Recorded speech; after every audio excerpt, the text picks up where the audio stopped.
Всем доброго дня! Для вас онлайн-брифинг третьего этапа Кубка Тимир Адам. Алакаль, место проведения данного мероприятия будет поселок Акши.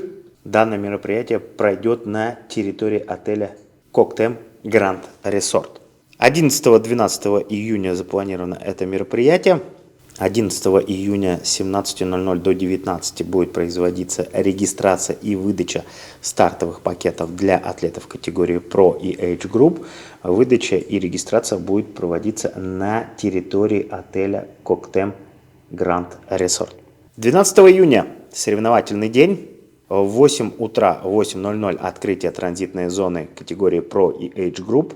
В 8:45 закрытие транзитной зоны категории Pro и Age Group. Старт между категориями будет осуществляться с разницей в 5 минут. Первыми на дистанцию уйдут атлеты категории Pro мужчины. Через 5 минут атлеты категории Pro девушки.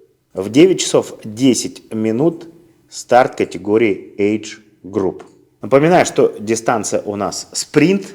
Ну и давайте непосредственно перейдем к самой карте прохождения всей дистанции спринтерской Кубка Тимир Адам. Плавание 750 метров, один круг, синий треугольник, 750 метров плавание, один круг. Велоэтап 20 километров. Велосипедный этап на карте обозначен зеленым цветом. 4 круга по 5 километров, 20 километров общая протяженность велоэтапа. Беговой этап 5 километров, 5 кругов. Соответственно, расстояние одного круга 1 километр. Беговой этап на карте обозначен красным цветом. Старт и финиш будет происходить на территории отеля Коктем Гранд Resort. 750 метров плавания 1 круг. Велоэтап 20 километров, 4 круга по 5 километров. И беговой этап 5 километров, 5 кругов по километру. Обязательное требование ношения плавательной шапочки на плавательном этапе. Если же вы без шапочки, то вас либо не допустят на старт, либо получите штраф. Напоминаю, что на старте драфтинг разрешен. Запрещается использовать ТТ-шные велосипеды. Также обратите внимание, что драфтинг запрещен между гендерными категориями. Напоминаем штрафы. Использование шлема. Не забывайте, что шлем должен быть застегнут вплоть до того, пока вы не поставите велосипед обратно на стойку, даже в транзитной зоне. Прохождение линии схода посадки на велосипед. Инвентарь и экипировка в транзитной зоне. Получение незаконного преимущества. Препятствие движению других атлетов. Создание опасных ситуаций. Оказание помощи. Неуважительное отношение. Штраф за нарушение правил составляет 30 секунд и добавляется к итоговому времени. Получение 3 штрафов влечет за собой автоматическую дисквалификацию. Еще раз напоминаем, что постановка велосипеда в транзитной зоне до старта ваш байк, переднее колесо, смотрит внутрь транзитной зоны.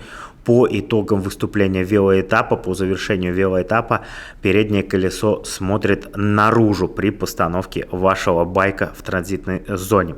Ваши вещи должны быть сложены аккуратно в корзину и находиться непосредственно внутри.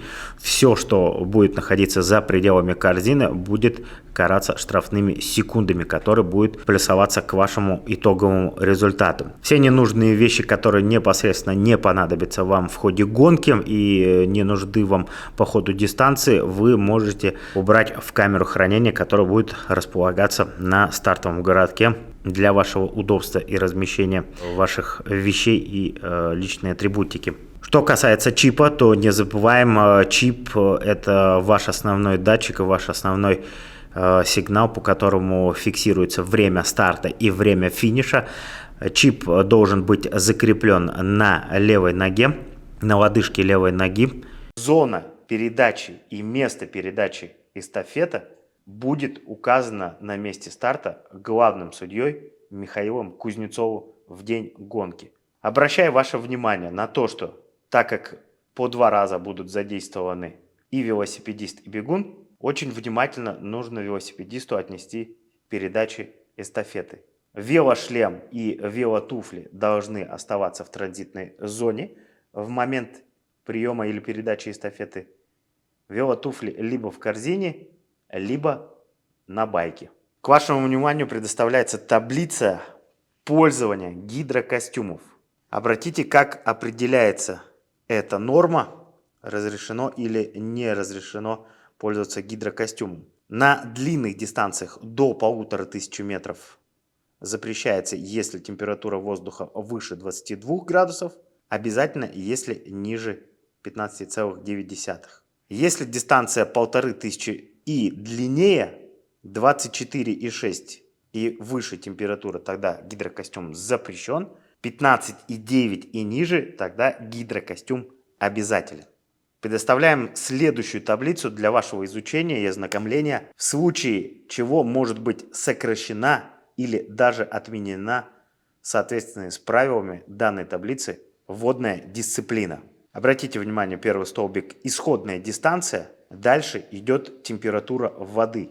И если температура воды выше 32 градусов, то, соответственно, идет отмена абсолютно всего водного этапа. То же самое происходит, если температура воды ниже 12 градусов.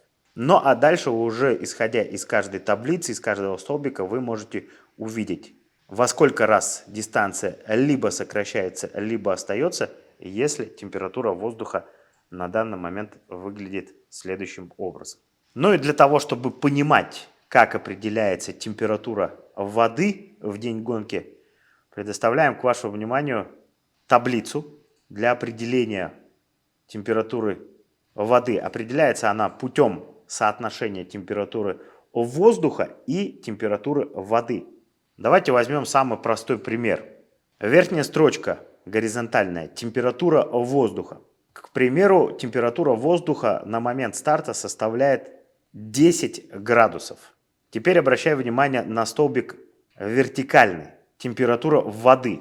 Условно, на момент старта температура воды составляет 16 градусов. Соответственно, мы должны скрестить 10 и 16. И в результате видим полученный результат, что температура воды на данный момент составляет 13 градусов. А дальше уже по порядку. Если это 13 градусов, и, соответственно, из всего исходящего смотрим предыдущие таблицы. Разрешается, обязателен ли гидрокостюм, либо не допускается. От лица Казахстанской Федерации триатлона и от организаторов Кубка Тимир Адам всем участникам желаем получить хорошие эмоции от дистанции. Конечно же, берегите себя, будьте аккуратны, с уважением относитесь к себе и к соперникам, но и традиционно легких ног и легких рук, попутного ветра вам на дистанции. Всем большое спасибо, всем хорошей гонки.